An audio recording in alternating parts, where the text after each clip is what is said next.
देखिए इसको डिस्कस कर रहे हैं। फर्स्ट क्वेश्चन एनसीईआरटी में भी है और पीवाईक्यू में भी है, ठीक है।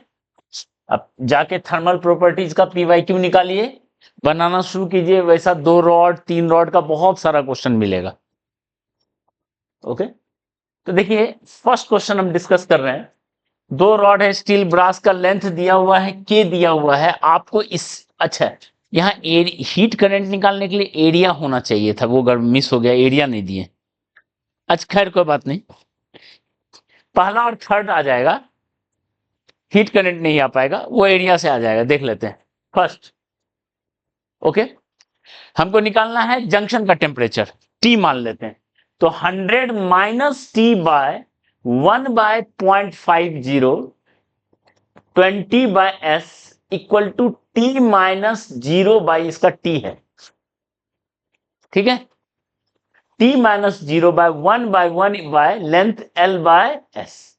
ये सब तो कट गया, इसको सॉल्व करेंगे तो टी का कितना वैल्यू है, इसको सॉल्व करेंगे। टी 100 माइनस टी, ये दोनों यहां से गया 2 और यहां से ये गया 2, तो 100 माइनस टी बाय 2 और ये 2 ऊपर चला जाएगा 2t। 4t इक्वल टू -1 मतलब प्लस t इक्वल टू 100, तो t इक्वल टू हो गया 5 2 20 डिग्री सेल्सियस।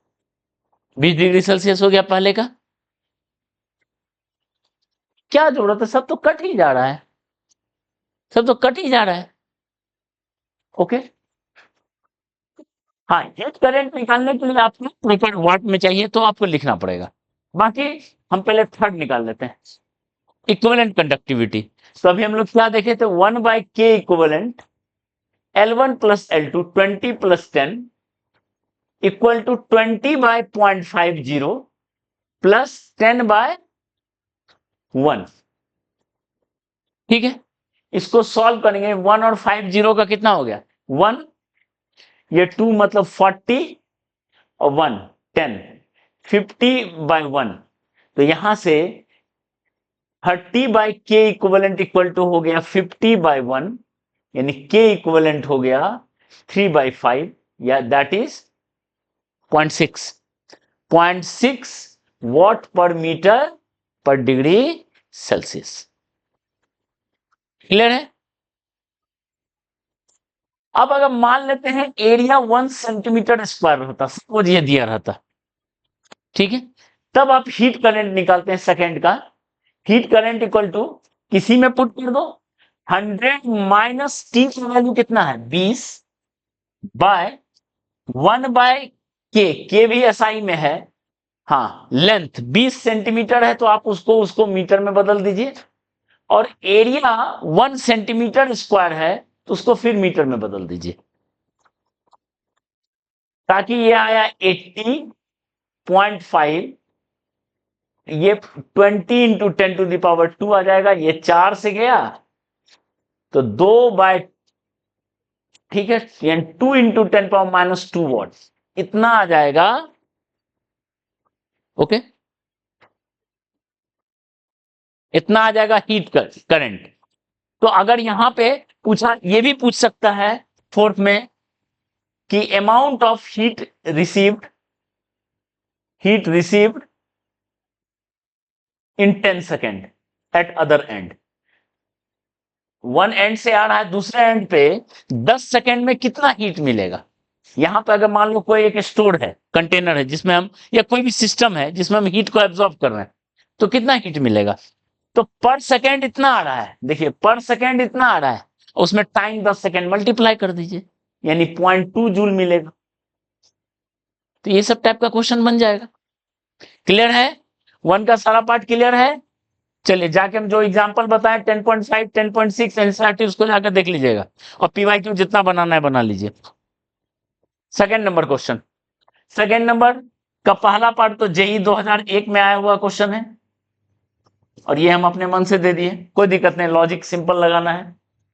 ये करंट इक्वल टू ये करंट, मान लेते हैं टी है, तो 60 माइनस टी, 3 रॉड मिला के वाई शेप बना दिए।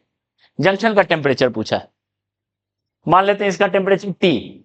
क्लियर है, तो 60 minus T by 1/KA length area सबका बराबर है क्योंकि सबका आइडेंटिकल लेंथ एरिया दिया हुआ, सब कट जाएगा, plus 60 minus T 1/KB L/S T minus 0, इसमें ये ट्राई किए थे, सब कट जाएगा, तो KA 60 minus T, KB 60 minus T, KC into T, ये मिल गया इक्वेशन, बन गया। अब आप पहला 2 का फर्स्ट पहला में KA KB KC सबको बराबर कर दो, कट जाएगा, पुट कर दो, टी निकाल लो। और सेकंड में क्या रेशियो दिया होगा, 2:2, K इक्वल टू 2K लिख दो, KB इक्वल टू 3K लिख दो, और KC इक्वल टू, बस इसको पुट कर दो, आपके पास बेसिक ये इक्वेशन बन गया, सॉल्व कर लो। ये जेई 2001 का क्वेश्चन है, ठीक है। उसके बाद तो कई बार मेन वगैरह में आया होगा, वो ध्यान नहीं है, जेई 2001 का क्वेश्चन। लॉजिक समझ में आया, लॉजिक समझ में आया, क्या है कहानी।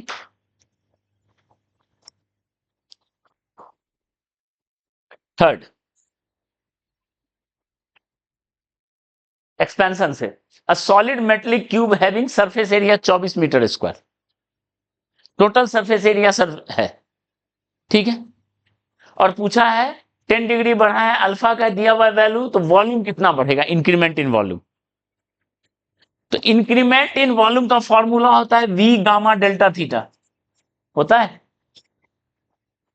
ठीक है। V हमको पता नहीं है, गामा का वैल्यू है 3 alpha into delta theta 10 degree बढ़ा है, ठीक है। V किसके इक्वल होगा, टोटल सरफेस एरिया है 24 मीटर स्क्वायर, ये होता है 6 इंटू इंडिविजुअल एरिया, अकेला एरिया, 6 फेस है ना, तो 1 फेस का एरिया कितना हो जाएगा, 4 मीटर स्क्वायर, यानी साइड कितना हो जाएगा, 2 मीटर। जब साइड 2 मीटर है तो वॉल्यूम किसके इक्वल होगा, 2 गुना 2 गुना 2, 8 मीटर क्यूब। तो यानी चेंज इन वॉल्यूम हो गया 8 इंटू 3 इंटू अल्फा का वैल्यू कितना दिया हुआ है, अपना दिया हुआ जो 5 इंटू 10⁻⁻4 इंटू 10, इसको सॉल्व कर लीजिए, आ जाएगा, इतना मीटर क्यूब का वॉल्यूम का चेंज आएगा। क्लियर है, थर्ड नंबर क्वेश्चन क्लियर है, ओके, ठीक है। फोर्थ नंबर क्वेश्चन,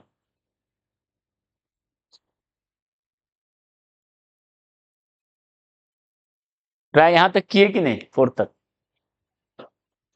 क्वेश्चन लिखने में टाइम क्यों बर्बाद करते हो, फोटो ले सकते हो, कोई दोस्त लिया उसे शेयर कर सकते हो, लेके घर पे नोट कर लोगे, यहाँ लिखा हुआ फटफट बनाओ। यहाँ नोट करने थोड़ी आए हो कि देख के नोट कर रहे हैं, कि सीखने आए हैं, प्रॉब्लम बनाना सीखना। फिजिक्स है ऑल अबाउट सॉल्विंग प्रॉब्लम, अगर फिजिक्स में क्लास में आके आप प्रॉब्लम नहीं सीख रहे हो, कोई फायदा नहीं है, कोई आसमानी थ्योरियम नहीं बता रहे, सब बुक में लिखा हुआ है, आप गूगल से देख के कॉपी कर सकते हो, ठीक है। एकदम कड़वी बात बता रहे हैं पर सच्ची बात। फिजिक्स क्लास में आके या केमिस्ट्री क्लास आके या मैथ्स क्लास आके आप 5-7 न्यूमेरिकल क्वेश्चन बनाना नहीं सीखे हो, फिर कोई फायदा नहीं आने का,